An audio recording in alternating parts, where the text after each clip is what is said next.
Hey, this is Mr. Bubbles doing a video for the Batman Statue Collector channel. Just giving you my thoughts and showing you the Prime 1 Doomslayer 1/3 scale statue. My go-to hobby indoors is definitely playing video games, has been for a long time, so when this statue went out for pre-order, it was a must-have for me.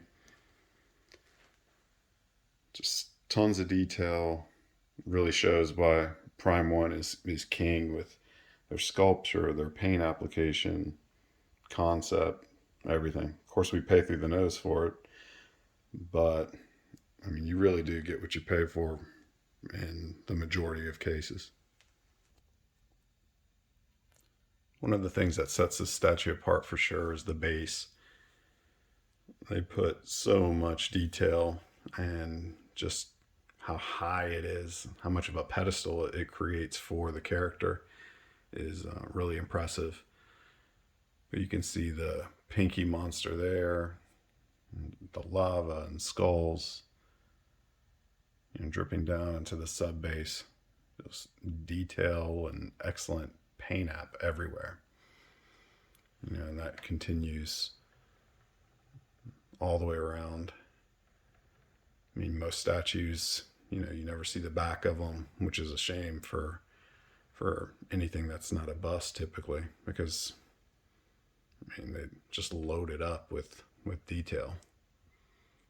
So I try to make sure to display everything in a way where it's either on a turntable or it's out in the open enough to where you can appreciate, the other half of the statue that you typically never see.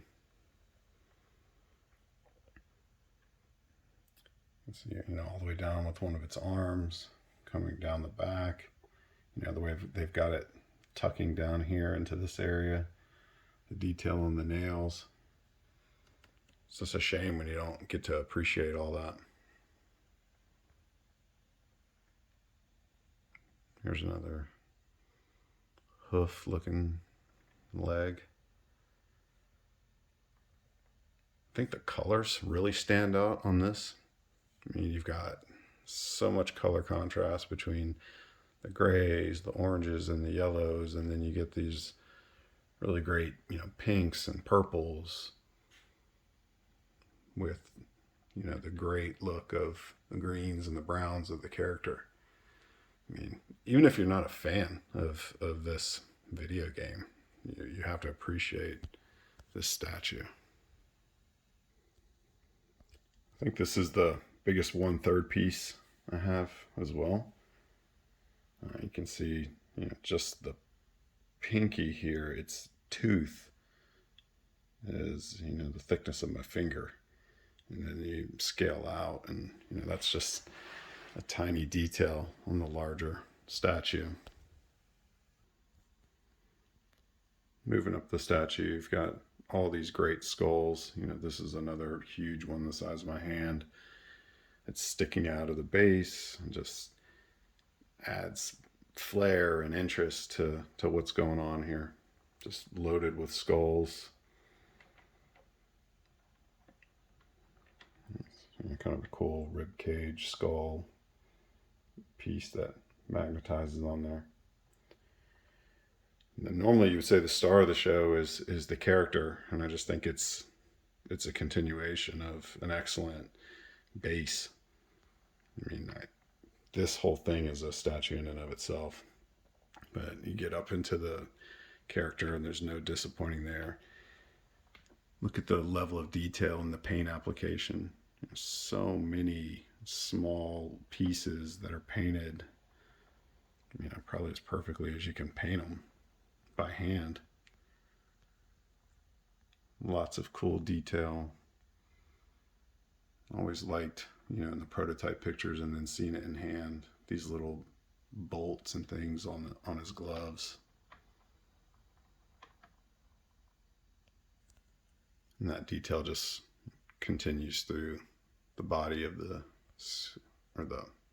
all of his armor on his body.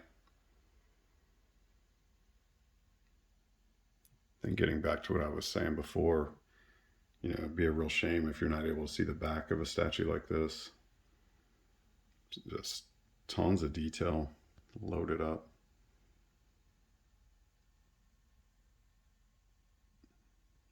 through his back.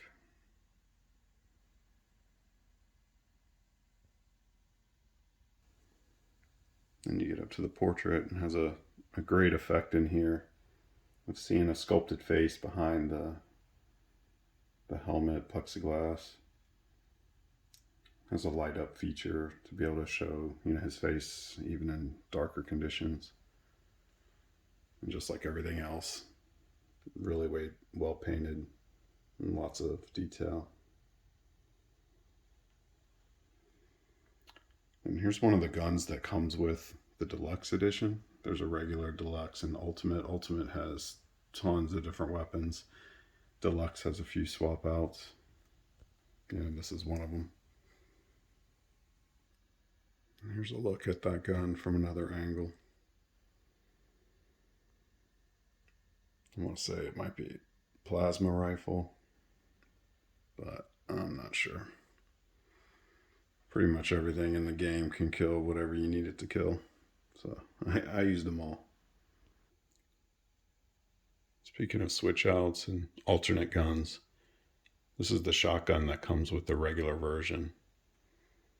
You can just see how large this is. And like I was saying before, kind of what sets Prime 1 apart is the level of even the most minute detail, perfect painting. I mean, and this is heavy piece.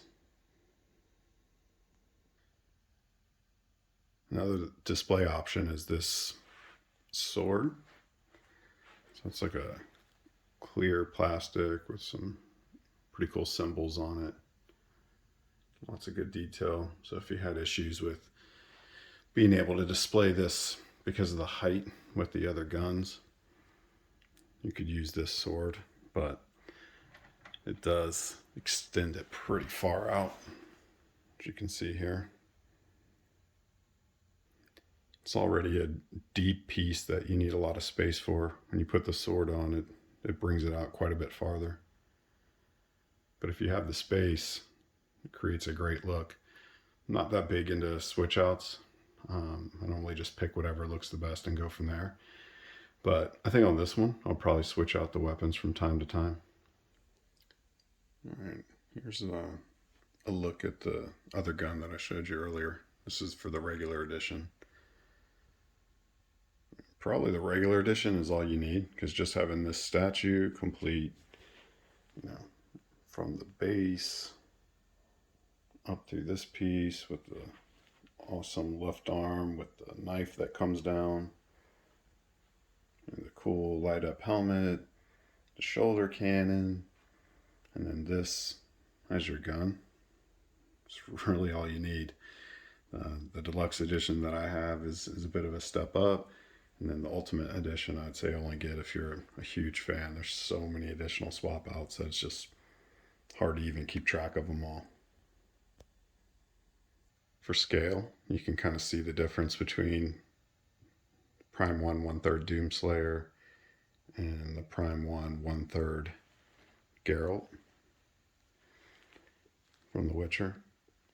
I mean, this piece here is quite large too. Lots of detail. It's deep with the feather in the back. Comes out pretty far with, I forget what those are called, but all those bag of heads, it comes out pretty far. But when you compare it to Doomslayer, it becomes a tiny statue. And then just for another reference, you can see quarter scale Jin over there from Prime 1, the Jin Sakai statue. All of them just kind of dwarfed by this guy. And here's a quick look with different lighting and the light up feature that's inside of his helmet. It's a cool look. One thing I'll say though about that light up feature in the helmet is it drains the batteries quickly. I put fresh, I think they might be like LR44s in there. And you can see it's already dark even. I turn it on and it stays lit for, I don't know, 15 seconds. And then it starts going dark. And I think it's just because the batteries are drained so quickly. And I've maybe had that turned on for 10 minutes total. Thankfully, you don't really need that light on to be able to appreciate the sculpt inside the statue unless it's in a dark setup like this. Overall, really thrilled with this statue. It's huge, it's heavy, it's cool. Even though it did make me have to create a new display stand.